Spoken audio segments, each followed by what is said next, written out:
Epilogue. Fate. You didn't expect to see me again, did you? I know, you didn't like me for a long time.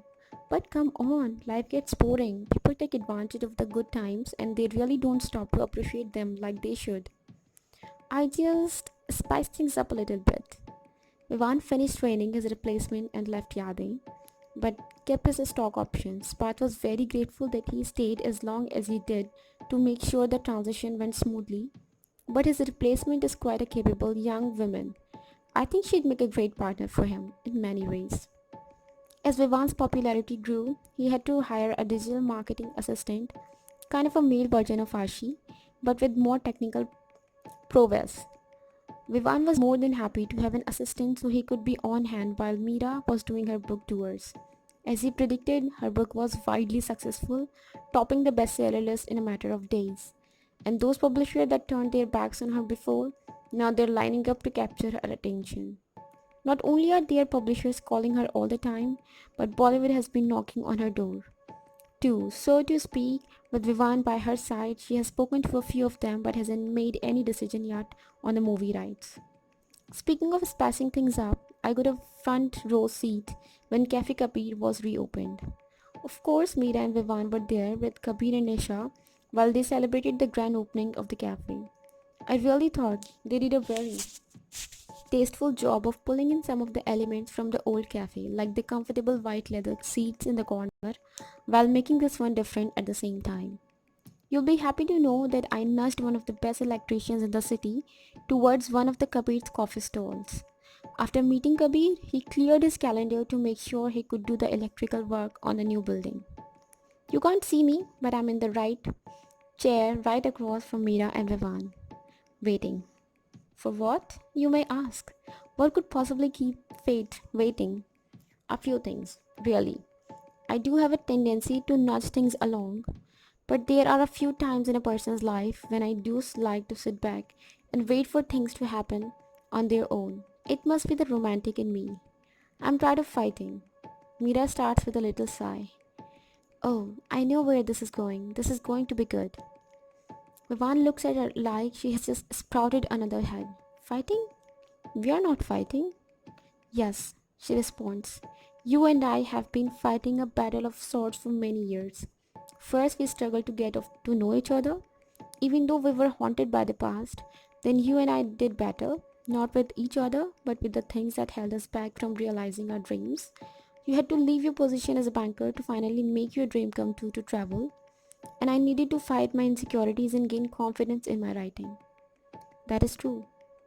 Then, there was a terrible year last year when everything seemed to be coming together for us, but fate.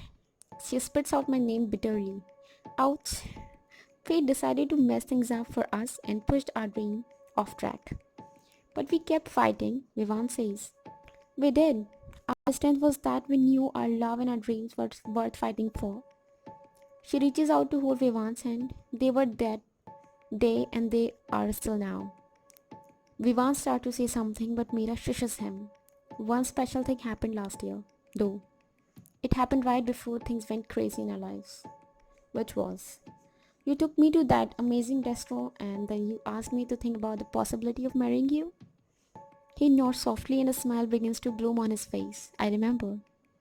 I didn't handle it very well then, she admits, but I am ready to bring up the subject again. You're ready to talk about marriage? Vivan asks happily. No. She says, no? No. And with that, she drops to her knee and the words rush out of her. I'm not ready to talk about it. I'm ready to do it, Vivan. She stops and kisses his hand. Will you do me the honor of becoming my husband? We love each other and we bring our own complexities to the table.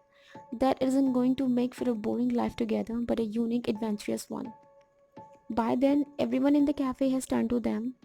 I can hear the soft clicks of cell phones' cameras being stamped. Mira looks up at him expectantly before he bursts out with a yes that echoes through the stones around them. Mira jumps to her feet, throws her arms around him, and the two starts laughing and crying at the same time. Why here? Vivan asks, tears of happening beginning to gather in the corner of his eyes. At Cafe Kabir. Because that's where everything started for us. It might not be the same place, but in a way, it is, with our friends around us. Right on cue, Kabir and Nisha make their way over and the four exchange hugs.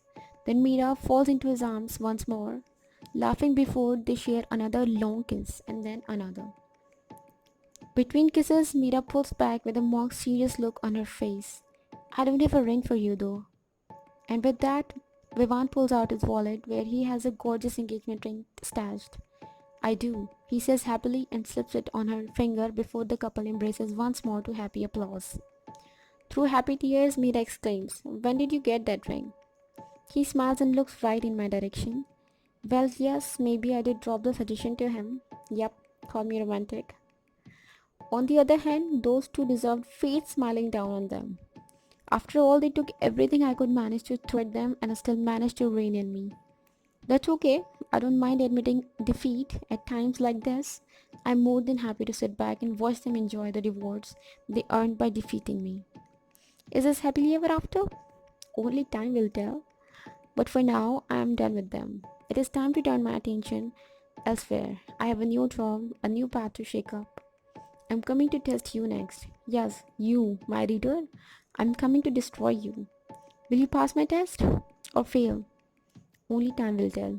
Are you ready or are you scared?